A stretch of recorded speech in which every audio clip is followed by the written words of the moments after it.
Hello, and welcome to Musical Talk. I'm Tonia Gentili, and today's episode is a chat I had with Michael Gordon-Shapiro about the state of the arts and the silver linings we've found through creating and consuming content online. I hope you enjoyed the episode as much as we enjoyed recording it. Tonia, very nice to speak with you again. Hello. How are things on your end? Well, I'm currently sat in a very hot room because I didn't want to have the windows open while we were doing this, and we're having a heat wave. So if I suddenly stop talking, it's because I passed out. Right. How are you, Mike? Kind of in a comparable situation. I just turned off the fan in my studio so we wouldn't get the white noise. And as a result, the temperature is just going to start climbing from 70 to 80 and so forth. So I think if there's a long gap of silence, we'll have to apologize to the listeners because that means we've both just succumbed to the heat. Uh-huh. Well, all this time at home has given us a lot of opportunity to catch up on musical theater in a non-live way, hasn't it? Oh, there were so many things I was supposed to see. I actually, for a change, had a lot of theatre tickets booked. So it's been a bit different to what I was expecting. I had 4 shows booked between April and August that I should have seen. One of them was Be More Chill. And so I kind of had to find another way to, enjoy theatre from the comfort of my own home, which hasn't been difficult because there's been a wealth of things available. There's almost been too much. I don't know if you found this. There's been so many things, especially when they've had like a limited time online to kind of get things watched. But there's been plenty to enjoy. What about you? What do you think? I've had a similar experience across the board. I think I bought a combo package of tickets to see shows at the Pantages, which is a pretty nice Art Deco theater in Hollywood. And they were distributed over the year. And as the pandemic continued, I watched those shows be canceled one by one, along with my hopes. So that was a sad way to kick off the theater-going season. But there's a giant silver lining, exactly as you said, is that we're now aware, I think, of online offerings of filmed productions of live shows and even some attempts to bring new musical development online. So we're both more aware of the opportunities that we have and then some new opportunities to see theater in a new way, in a kind of an approximation of live theater. Have arisen. One of the things I've been able to watch actually is an improvised musical. We've actually had the Showstoppers on the podcast a few times. I think they've been at Edinburgh. They're like an improvised musical group. So their thing is to improvise a musical on the spot based on suggestions from the audience. My friends, actually, both my housemate and my boyfriend, have both seen them live several times. So it was a new experience for me completely because I've never seen them at all. And for them, seeing them in a streamed sort of way. So they've been they trialed a socially distanced musical. So they had all the actors and performers in the room in sort of like perspex boxes, like those ones that drummers play in. And they had an individual camera each, and there was a sort of like compere giving them ideas, and they improvised this musical. It was really, really fun to watch, and a little bit strange because you couldn't see like an overall view of them acting with one another on stage, but you could see their faces, and they had earpieces so they could hear one another even though they were socially distanced, and that was great fun.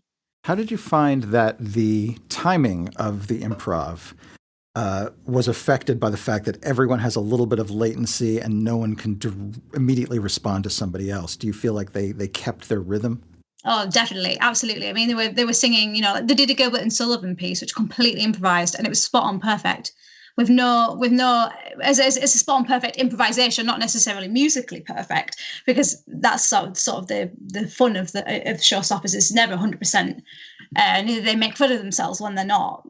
But it was great fun to watch them actually bounce off each other, bounce jokes off each other, just as probably as good as they would live.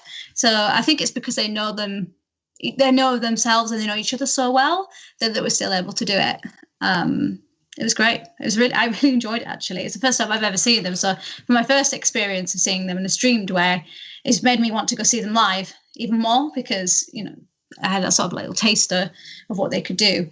by just seeing their performance online. And obviously, because it was on the performance was being live streamed on YouTube, that meant that you could post little comments of your suggestions. So they had, they were reading the comments and the suggestions and stopping and putting suggestions in all the time, just like they would live.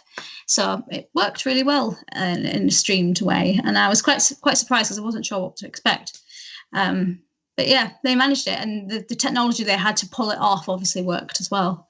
You bring up an interesting point, which is that a lot of the live productions that are new, that are done at home over Zoom or similar teleconferencing software, have a chat stream going in parallel to the video presentation. And audience members can, at the discretion of whoever's running the meeting, can have this side conversation going on. Yeah. So I have virtually attended, and I contributed material to a online cabaret. And what was interesting was there was this whole discussion encouraging the performers in text. So it didn't have the same disruptive quality as people muttering to each other in their seats. And it also had a wider spread because you can now communicate with the entire audience. And that's something that's never been possible, I think, in theater, right? Because you can whisper to the person next to you, which is obnoxious and you shouldn't do, or you can silently type to everybody, or at least everybody who's paying attention to the chat. So it's a really interesting new dynamic of audience and performers. I don't know if it's a good thing, but it's definitely interesting. I think whenever I've seen people commenting, it's usually quite positive, and it's usually quite, encouraging, as opposed to kind of like, oh, this is rubbish, this needs to stop. Do you know what I mean? It's kind of like everyone appreciates the fact that it's happening, so everyone's kind of on board with it. And like you say, it means that everyone can kind of have a discussion and get involved, which is not appropriate in the theatre. So, yeah. I can see it working really well in media where we expect some kind of audience participation. So improv is the perfect example because we actually want the audience to chime in. And the performers, good improv performers cannot be disrupted by anything. So it's not going to hurt anyone if people just chat and have a whole discussion. If you move more towards traditional kind of presenting to the audience from the stage, traditional non-interactive theater, then you have a concern that audience members might become more engaged in their side chat than the actual show, and suddenly their attention is divided in the best case scenario. So it seems like it's a two-edged sword, but it could have some really interesting applications in presentations that are by nature more bidirectional. I actually attended a orchestral performance where they encourage people to use their phones throughout, and you could tweet them or Facebook them or whatever it is, and they would put all the comments on the screen at the interval. So it's kind of similar thing. So I guess that audience interaction, some companies are actually maybe playing with that idea and actually maybe bringing that to the forefront. But obviously in the theatre, we don't want people to use their phones. So there's some people pushing for sort of more forward thinking when it comes to using your phone in the theatre or concert hall, and some people are pushing back against that because people don't have the best audience etiquette. And that's something we've talked about in Musical Talk loads, is how audience etiquette is going downhill rapidly. I agree with all of these points. I can see every point of view. I think orchestras in particular are not overflowing with audience attendance these days. They're looking for ways to bring people into the concert hall, and younger audience members in particular. So you could think of it as somewhere between a gimmick and a new modality of attending artistic performance. I think there's a spirited argument to be had about whether the increased attendance makes up for the distraction factor in the audience. Yeah, and in a concert hall, when you're watching an orchestra, you don't necessarily have to watch. You can shut your eyes, you can listen, you can enjoy the sound. Whereas in the theatre, you really kind of need to pay attention. If you miss something on the stage, you might not know what's going on. So, I can't multitask. I can't text on my phone and watch the thing at the same time. I have to be watching it. Otherwise, I can't concentrate on it 100% and, take every detail in. And that's what you want to do, really. You don't want to be on your phone. And this is something I always say in the theatre, to put your phone away. Be in the moment, enjoy what you're watching, as opposed to distracting yourself with what's always in front of you every single moment of the day, usually. And I don't get people that go into the theatre and want to sit there on the phones. I really don't. Like, you paid for an experience, which takes you away from all that. Why would you sit there on your phone for the whole thing? Oh, I don't get it. I don't get it at all. I agree.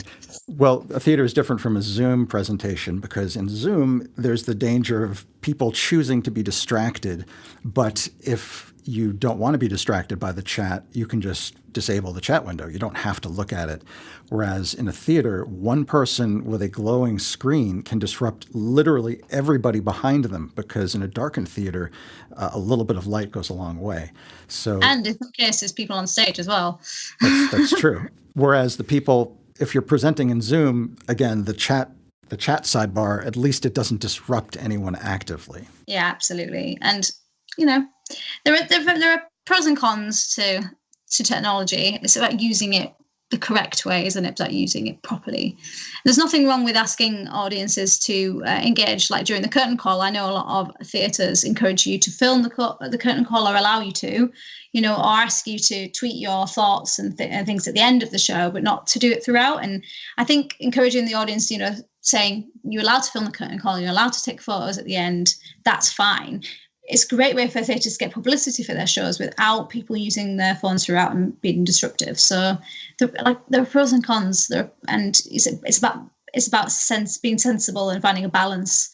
Because I think if you say to people you can't use your phones at all, then there's like a risk people just be like, well, I'm not going to come to theatre then because I need my phone, I'm addicted to it, whatever it is people think nowadays. I don't know. Yeah, I agree. That does sound like a promising idea and a kind of practical compromise. Because when you're at the curtain call, you're exiting the world of the show to some extent. And therefore the audience is applauding and standing up. There's obviously more of a back and forth between the audience and performers than there is during the show proper. So I like that idea a lot. And although I can imagine a counter argument that if you say it's okay to film the curtain call or to video the curtain call, then isn't there a slippery slope where people think, well, I can video 5 minutes before the curtain call, or I can video act 2, but at some point you have to just trust the audience to be on good behavior, and by giving them a little bit of an outlet, I think you can divert the energy, the voyeurism and archivism, the desire to record everything. So I hope that ends up being a solution. That seems like a very inspired idea. Yeah, I like that. Actually, I saw Come From Away in February. That's the last thing I managed to see before the lockdown. And they had this really smart kind of fun... have you seen Come From Away, Mike? I have. I saw it a couple of years ago. I don't know if they had this in the theatre where you were, but they had this sort of like thing where you can pay to kiss the fish. No, I don't remember that. So it was my friend's birthday, so we paid for her to kiss the fish, and you got given a shot of Screech and a sort of like hat, fisherman's hat sort of thing, and you stood in front of this backdrop, and you got to kiss the fish, and they took your picture. They took as many pictures as you like, and I think it was like a couple of pounds. So it's not very expensive, and that's a really good way to promote the show without encouraging people to film the show, because it's after all before the show. And you still get the pictures. People still know you went to the show. You still get like a memento or like fun takeaway from it. You're not encouraged to have your phone on all the time at the theatre. It's just that little kind of fun kind of gift to the audience that you can pay to do that if you want to, which I thought was really fun actually. And my friend Lisa appreciated it very much because it was her birthday, her 30th. So she has a permanent reminder of kissing the fish. I think the pre-show and after-show are real opportunities for creativity and also cementing in the audience's sense of connection to a show without disrupting the show. Yeah, absolutely. There's been lots of inventive things that I think come from where you can pin where you're from on the board. There's like a couple of maps around the building, and you can just pin where you're from in the world, which is quite good because when you go couple of months later, you see all these pins on the board, and as people keep adding to them, there's more and more people from all over the world come to see it, and you can see where they've come from. That's I think that's really clever. And I heard at Waitress you could fill in a waitress comes to you to take your order, and they're like notepads, so like those little slips that they fill in like diners, American diners, you could fill in one of those, and they would pin it to like a notice board so people could read it. Oh, that's cute. So yeah, with like your thoughts of the show. So that was quite cute. And I think like waitress had pies and all sorts of stuff. So that like, and like a smell, apparently like it smelled nice when you got into the building. So that kind of pre-show, post-show fun that you can kind of get involved with really kind of extends the show beyond the show. Do you know what I mean? It really kind of gets you into sort of a mood or like a location or like a feel before you even sit down in the theatre to watch the show. And I really like that very much. Yeah, I think a lot of shows are going to go down that route, which is good. Circling back to what is possible now in our current era, I feel like both filmed productions of pre-existing stage performances, as well as new productions that are done specifically online, specifically with self-isolation among the cast, also have some opportunities to look for ways to engage the audience before and after the show. Mm-hmm. And in some ways, they may have more opportunities because you can do a Q&A with the cast right after a live online presentation, and you perhaps to avoid chaos, you can have somebody taking the questions and then conveying them onto the cast members. And you can just type a question, and perhaps that question will be answered pretty close to real time. Again, we have a lot of silver linings in these online presentations because there are interesting new applications of communication and methods of participation for the audience. Yeah, it's great. It's great fun. And I have a lot of friends, a lot of actors and musicians who are getting involved with a lot of online performances as well, because obviously something that's happened as a result of this pandemic is that many musicians and actors are all out of work. So, Zoom has opened up possibilities for people to do like plays, and I attended a sort of murder mystery, which was done via Zoom, which was quite fun. And, just all sorts of little things, opportunities for actors to perform via Zoom or, like in a live stream format, which, is not ideal in many cases. It's, you need the technology, you have to plan it.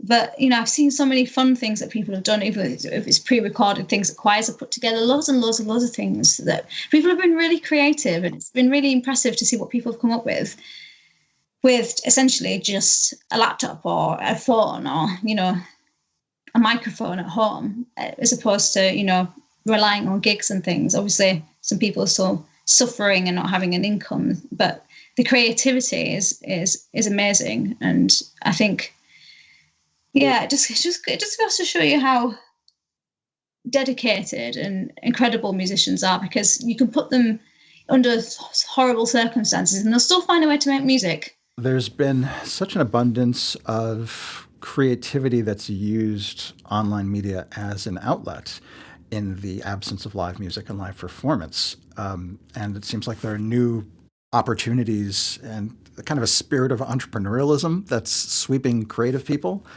There are many, many live performances, just even outside of musical theater. You see a lot of solo artists giving online concerts.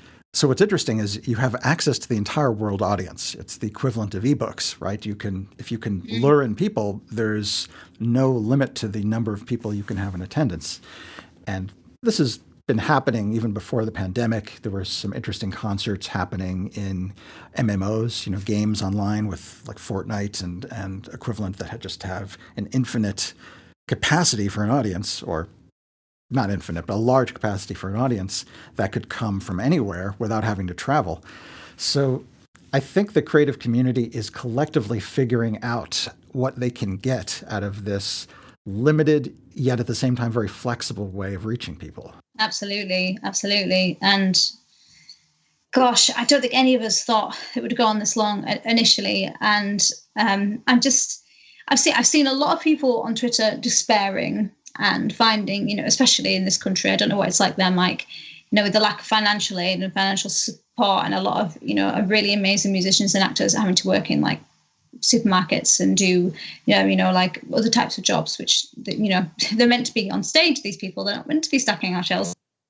They're meant to be on they're meant to be on our stages and our concert halls. And I've seen a lot of them taking a really positive way and finding, like you say, outlets for creativity. But, I have seen an awful lot of people really suffering and really struggling as well.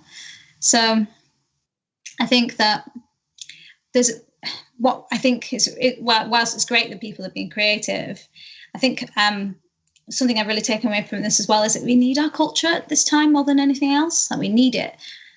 Whether that is enjoying things online or going to the theatre or concert or whatever it is, people need culture, and I feel a bit like it's been pushed to the back of like priority because, you know, obviously our NHS here is our priority. We don't want to overwhelm it. It's really important to get the virus under control. It's really important that everyone's healthy and safe.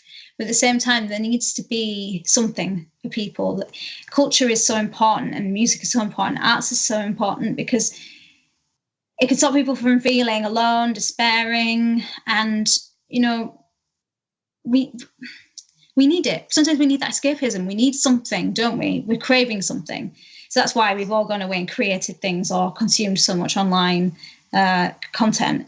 But, you know, we need our culture, and we need government to take it seriously and actually pump some funding and actually, you know, do something about the fact that our theatres and our, you know, arts sector could be going down the drain pretty rapidly if they don't do something. What's the state of the arts like there, Mike? Well, it's hard to generalize. It's a big country, but I think you have a similar phenomenon here where a lot of live performing artists have to find something else to do, both creatively and to sustain themselves financially. You can't overstate the emotional impact of people whose not just financial life, but personal, emotional, and creative life is tied to the idea of live performance in front of other people. There's an entire creative class that thrives and performs in a live context. So I'll echo what you said. Is I think there's a comparable stress and to turn things in a brighter direction, perhaps an appreciation of the importance of all the live performing arts, of course, including musical theatre. And not just actors as well. You know, we were talking about anyone who works in the arts doing any job, like whether you're an usher, you know, people taking tickets, or people making costumes or wigs, or, you know, this is their life. And essentially it's been on hold for 5 months. And we need it back, and we need it back as quickly as possible, I think. But there are too many issues and factors to deal with, like you say, and to go into. I think the situation is a bit more straightforward in this country because, like you say, we're a small country, so we can kind of get a better picture of the state of things. Sometimes, you know, like our West End is really struggling, and as you probably heard, Phantom of the Opera is apparently permanently closed, although there's been some people, well, obviously Karen McIntosh has said it's definitely permanently closed, and Andrew Lloyd Webber says no, it's probably going to reopen in 2021. So people are not quite sure where we stand when it comes to Phantom of the Opera, though as far as I'm aware, that people who are working on the show have lost their jobs. Our regional theatres are struggling because a lot of our funding tends to be pumped into London-based arts, and the regional theatres are struggling as it is. So the problem in this country here is the fact that if theatres were to open with social distancing still in place, it's not possible for them to turn a profit. They can't make a profit when they're opening and allowing like 30% capacity. They need 70% to turn a profit. So it's not viable. That means they're not going to open until we can open without social distancing. And then, you know, we don't know when that's going to be because the government won't even give a provisional date. So today, for example, the biggest producer of pantomimes, Kudos, basically said, we had today as a deadline. You know, we wanted to know where we were going to be, you know, with regards to opening without social distancing. And because we don't know, the panto season can't go ahead. And that's disastrous for our economy and arts economy, because if we can't open, then that's, you know, the livelihood of regional theatres down the drain, because a lot of those regional theatres rely on pantomime because it's so popular. And it's looking worrying. More and more worrying. Obviously, on the bright side, the government announced a substantial arts package, but it's not clear where that's going to go, and it's too late to help some theatres. You know, I've got friends that are being made redundant because they're in sort of roles like box office or like ushering and stuff, So as well as my actor friends are all out of work. So it's a little bit clearer what the picture is in this country, but like I say, we're all in the same boat, I think. And it's the end is not looking clear yet, but I'm hoping that as people get more and more familiar with how to do things online, there's going to be more and more opportunities for actors to actually get some work. I think that online performance is going to serve both as a useful stopgap to allow some kind of approximation of performance while we wait for the pandemic to ebb and things to slowly establish a new baseline. Mm-hmm. I also think it's an addition to the range of options for the presentation of the performing arts. None of us would say that an online musical has the impact of a live performance. Mm-hmm. But if you consider the population of people in both our countries who do not have convenient access to the top level of musical theater presentation and might not feel connected to musical theater as a whole because there aren't opportunities to see it at a high production level, online presentations may serve as a way for them to experience musical theater in some form. And perhaps stoke more interest in the media generally. We have, to some extent, some of that already. We have Broadway HD, which presents these filmed versions of live productions and sometimes, often, very high-quality performances. So you are not getting the sense of an in-person experience, but you're getting a kind of approximation if the filming is done well. And I feel like online presentations can further extend the reach of musical theater, particularly new musicals, to larger audiences. If you're developing a new show, and let's say you're in the middle of one of our countries, the odds of your reaching a broad audience or a wide audience or an audience outside your local area with a live production are slim to none in the short term and possibly slim to none in the long term. Very few new musicals go on to see some kind of widespread commercial distribution. If you can develop it for online presentation as its destination format, again, much like music, you suddenly have access to a much larger audience. So I feel like this is what the pandemic has done is accelerated the acceptance of online presentation, and allowed us to overlook some of the crudeness of the shot from home style presentations. It's made us accept it a little more.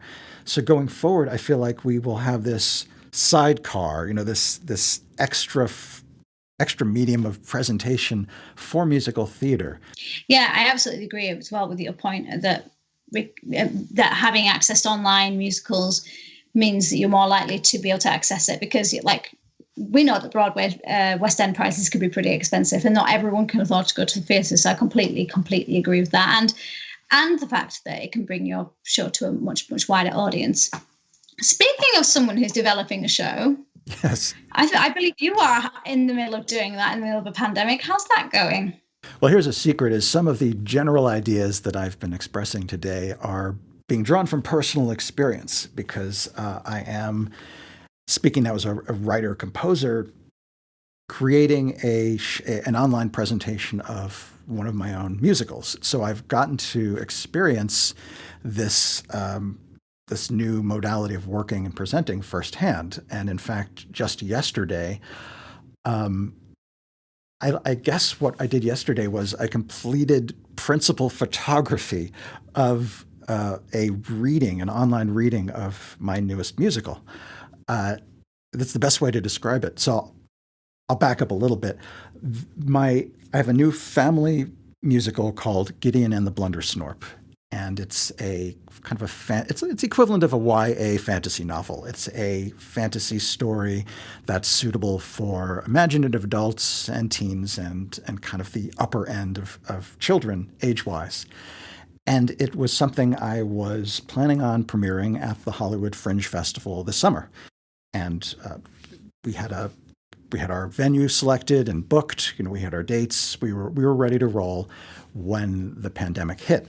So rather than wait till the summer of 2021 and just shelve the show until then and say, okay, I guess we'll pick this up then, I I spoke with the producers about the idea of doing not just a workshop, but an online workshop, and not just an online workshop, but a online workshop produced in pandemic-friendly conditions. All the actors being at home and self-recording, and the production somehow finding a technical means of dealing with synchronization of singers to music and chorus parts and all the other things that are very easy to do when you're in the same space as somebody, and which are very tricky to do when you're not. So how does it work technically? Like, for example, when I teach over Zoom, there's obviously a lag. So if someone's singing, I tend to get them to play the recording on their side. Is there a way to do it so that everyone can hear it and it's all the same and there's no lag? Do you have problems with that, or do you manage to find ways around the lag? There are a couple of ways of approaching this. The issue of lag is not reliably surmountable. You can't rely on the speed of transmission of video and audio being fast enough to allow for meaningful synchronization. So to make that sound less technical, if you've got a music director hosting a Zoom meeting and each cast member is listening to the broadcast of that piano part, say, and then singing and then sending back their voice, you're going to get a mess. You're going to get everyone, because not everybody's hearing the piano at the same time. And even if they did all hear the piano at the exact same time, even if you had magical zero latency beaming of sound from the piano to each actor, it still takes time for their voice to return. And that transmission will happen at variable speeds. So the way we've been doing it is to send tracks to the cast members for both rehearsal and eventually self-recording. And when they record, they're listening to the tracks on headphones and just recording their voices. So we're doing a kind of a low-tech version of what the Les Mis movie did, where the actors were listening to in slyly concealed headphones and just delivering vocal performances. And the idea is that you then collect all the vocal performances, all the vocal stems, and you line them up and you add the track back, or you adjust the track a little bit. So you can allow an actor to do kind of a vocal interpretation of a line, or maybe the last line of a song is sung freely, and then you can construct an instrumental part around their performance. So it's really the opposite of a real-time sit around the piano or have a sits probe in a room. It's much more akin to film production. Yeah, that's really interesting, because it's a lot more work, but in the end, the result is just as good as what you would get, or as good as you can get via online performance. How do you find your actors are interacting? Have you had a lot of actors acting together on Zoom? Do you think they're finding it the same as they would? Some of these people have never met each other, I'm assuming, as well. Obviously, they can't find it as easy as if they were physically present. But I've been amazed by how well the cast adapted to this indirect form of interaction. They played off of each other very well. And there are a couple of occasions where cast members have to hand each other objects. Like there's one scene where there's this kind of ungainly, crude Knight of the Realm type shows up, and one of the owners of a stable says, "Let me take your coat," and he throws his coat, and it lands on her, and it's kind of this huge thing that's covered with dust, and she coughs. And that's trivial to do on stage. But when you've got everyone isolated, you need both actors to own some kind of cloak, and you have to choreograph the throwing of the cloak and then the cloak landing on the second actor. And the second actor basically has to throw the cloak at themselves, and then you've got to get the timing right. So there are all these really interesting new forms of interaction that require choreography. Now, what's nice is we're doing a reading. We're not pretending this is a commercial production. And I think the audience is aware of what we're doing. They know we're not pretending that this was all shot in the same room. So if one actor hands a sword to somebody else and then the sword changes, it's not physically an identical sword. It's a little bit funny. It's kind of entertaining. Yeah. Because you sense the intent behind that, and it's okay. We know everyone is working from home, and we're approximating these handoff of physical objects, and it ends up being a form of comedy that's cute when you're doing a comic show to begin with. And are you managing to get an overall sense of the structure of the show, the way it's going to run?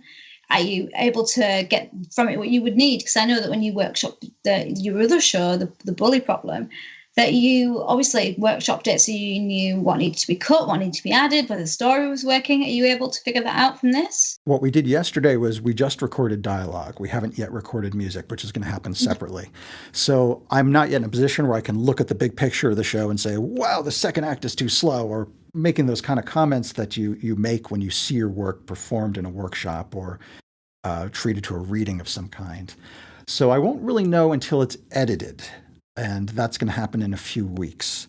But so far, it seems really promising. It seemed like the cast had a really good time with it.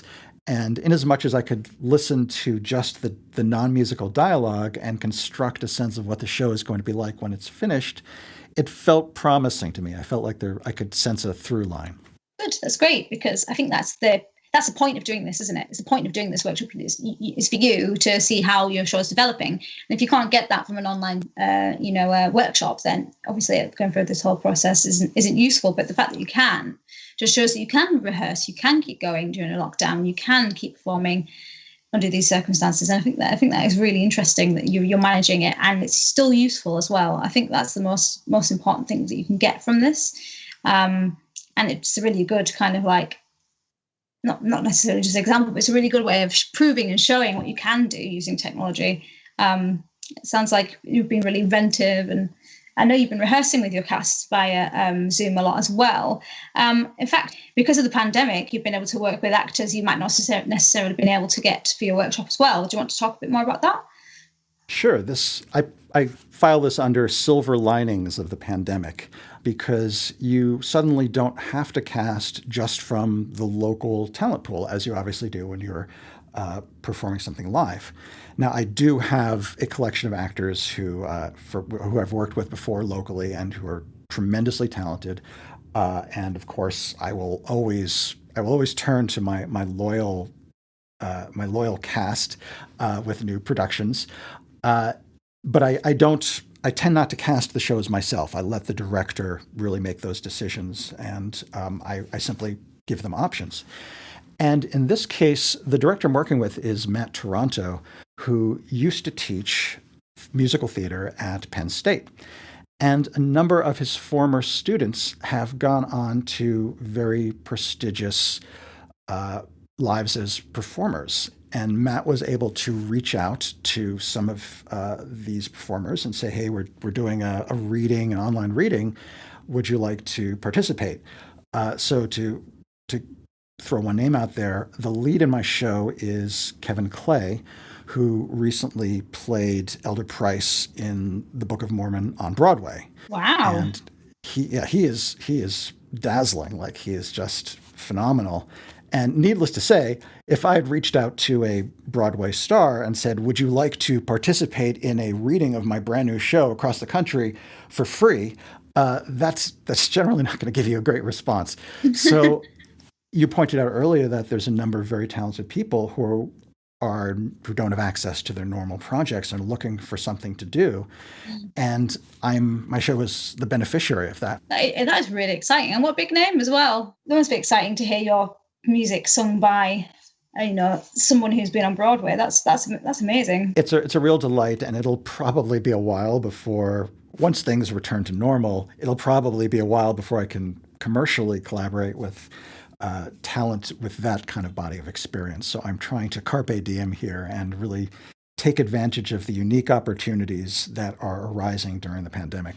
I think we've obviously talked about the struggle of the arts in this episode, but there's a lot of silver linings and a lot of good things going on. I think we've managed to sort of bring that to the forefront as well, because, we're all very worried. I think whatever sector you work in, whether it's theatre or something else, we're all very, very worried at the moment about the future and what's going to happen. But there are silver linings, and there are things to look forward to, and there are things to do. Have you got anything like in the future that you're looking forward to? Whether it's to do with your own musical, or whether it's something you're going to be able to see live streamed, or even live, because I don't know what the situation's there with regards to live theatre, because we're allowed to go to outdoor live theatre here, for example. Have you got anything in the pipeline coming up that you're looking forward to? Well, recently, our own Thos Ribbits reached out to me, and he is planning, in lieu of the Edinburgh Fringe, which of course was canceled this year.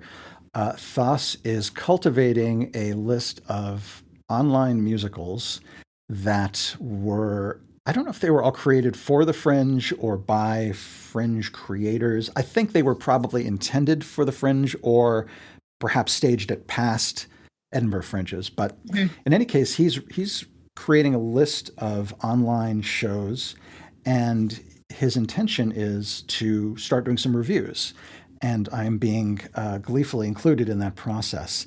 So speaking as an audience member and a podcast presenter, I'm going to be able to look at some new musicals, I assume, or recently created musicals, and get to experience them in a kind of way and continue the tradition of putting heads together with Thos and talking about some new shows that we would normally see at the Edinburgh Fringe. How about yourself? Not an awful lot, to be honest. I'm going to a outdoor Shakespeare event next weekend, obviously because we're allowed some form of outdoor theatre at the moment. So if you're seeing theatre in a socially distanced way outside at the moment, that's okay. So I'm looking for sort of outdoor theatre. There is actually an outdoor theatre company we usually see every summer, but it's been cancelled because they didn't know whether they would be able to do that. So that's a shame, because actually, with their announcing that outdoor theatre is okay, they could have put their production on, but obviously it would have been this time of year, but it's only just been allowed. They wouldn't have been able to rehearse unless they rehearsed via Zoom. So the usual company that I would see at the Scoop at London Bridge are not going to be there, but the company that are doing the Shakespeare event is sort of like Shakespeare in Southwark Cathedral. It's like the yard outside Southwark Cathedral, and they're doing like little Shakespeare performances all day on Saturday. So that'd be fun, because it's the first time I've actually been to see a theatre performance live since this whole thing started. But I'm not really got anything particularly booked or planned other than that.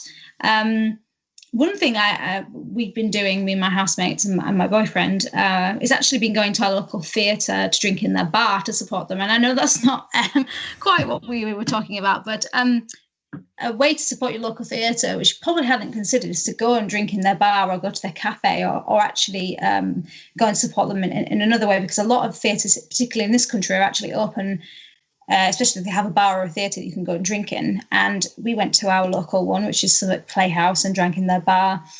And you had to book in advance, and there were only a certain amount of people you could have there. And we were the only people in the building. It was they opened up the whole theatre. They had tables actually in the theatre, so you could sit in the theatre, the actual theatre, and drink, or the bar or outside. And it was all socially distanced with tables really far away. It was table service, but we were the only people in there. And I just felt so sorry for them, because it would have been, we wouldn't have spent enough money to pay their staff, never mind pay their overheads. So I felt really sorry for them, because they were, opening essentially for one group of people to drink. So if you have a local theatre, like, if you live in West London near the Lyric Hammersmith, and they're open, their cafe's open, go to their cafe and go eat there, or go drink there, or go to your local playhouse. Because the thing is, I don't feel confident going to the pub, even though the pubs are open here, but I could go to Southwark Playhouse and have a drink very comfortably without feeling too worried about catching coronavirus, and support my local theatre at the same time, because they desperately need it. If it's the only way that they can open, it's the only capacity they can open, go drink at your local bar, theatre bar, and help them, because they really need the help right now. And that's a small way that you can help. If you can't go see a show, but you can help by visiting your theatre if they're open. So I encourage listeners to do, if you know your local playhouse or your local theatre's open for drinks or food, go drink and go eat there, because that will help them a little bit. In a similar spirit, you can also simply make financial contributions to theaters. I'm sure they all have online methods of accepting donations. But if there's a theater near you that's locally owned and they are struggling because there's no shows, kick a few bucks their way. You can express appreciation, and I'm sure that theaters who are probably underappreciated as a category, will especially like not just the financial support, but also the moral support of somebody caring enough just to send a little bit of money as a token of gratitude. Yeah, definitely is. Especially if it's a regional or local theatre in danger of shutting down, because, I think in the long run, even though we've got big venues here that are really struggling and saying, we can't afford to keep running beyond a certain date or whatever, and big companies making redundancies like the National, for example, it's our small regional theatres that are in danger of disappearing completely, and that's a big worry. So if you can support them in any way, shape or form, please do, because we need them. And I would hate for London to have all the theatre, all the funding for it to survive, and areas of the north to suffer culturally because all of their theatres disappear. I mean, I think about Edinburgh, and I think about it being so quiet, and I think about all the small venues that run shows, Edinburgh, and whether they'd be able to survive or be open next year, and how the Fringe is going to work next year if people don't go support the small businesses and the small local owned theatres, because it's a big problem, and we need to do something. We need to do something where there might be a lack of funding to help. So please help. Well, I think we can end on a somewhat positive note with a little bit of directing our focus. One thing you said earlier, which I think is super true and very important, is that we need culture, we need the arts. And the reason musical theater has persisted in our culture for so many years, despite periods of downturn economically and just periods where where the public was less supportive of new musicals. The reason the musical theater is with us is because it's important. It serves a unique niche in the spectrum of ways we can experience the arts. It elevates us. It connects us to a story in this directly visceral way because there's music and text intertwined. And the fact that we need musical theater means it's going to be back somehow in some form. The faces may change, the players may change, the venues may change, and the way we experience this art form may change. But I am bullish on musical theater in the long run because we can't give it up. It satisfies too fundamental a need for it to disappear from our culture. What he said. Appreciate that. Well, it's been a delightful chat, and another way I appreciate online medium is it lets us have a conversation across a distance of something like 6,000 miles. Yeah. And it's nice to catch up as well, because despite the fact that we both kind of had different schedule, a bit more time at home, we haven't really had time to catch up. I actually have a chat about stuff because you've been working on your musical, and I've been doing all sorts of different things over the last few months. So it's actually been nice to catch up and have a chat as well. And hopefully listeners have enjoyed our catch-up chat as well. They've been little voyeurs sitting on the sidelines and listening to us kibitz. Unless that's pronounced kibitz. Anyway, delightful chatting with you, and we'll, of course, be in touch online. And in the meantime, listeners of the show can always visit Musical Talk in a variety of places, right? There's the website. Yeah, musicaltalk.co.uk, and listeners will notice that the website has had a few changes. So now our Musical Talk blog is nicely integrated into our website, so everything is in one place instead of you having to look in two different places. And there will be some new blog posts because that's what I've been working on. We haven't posted on our Musical Talk blog for a while, so there'll be some extra content on there for you to get involved and have a read of. And fingers crossed, we'll keep doing that even after this pandemic's over, when we have less time to update the blog. And we also have YouTube, right? We've got a YouTube presence. Every episode is also published to YouTube, so you can just pop over there, subscribe to our YouTube channel, and you'll be aware of new episodes when they're released. Yes, and you can share them with your friends. And we're also on Twitter and Facebook, so please tweet us if you have any thoughts. We'd love to hear from you. And if you would like to be on the show, there's information for you to interact and record a little snippet, so we can include that on the show as well. All right. Well, till next time, Tonia, you and I get to chat again. I wish you happy musical theater creating, blogging about, hopefully singing and seeing. Yes, and you, as your creative pursuits. I hope they continue to go as well as they seem to be. Well, thank you very much. Talk to you soon. Bye.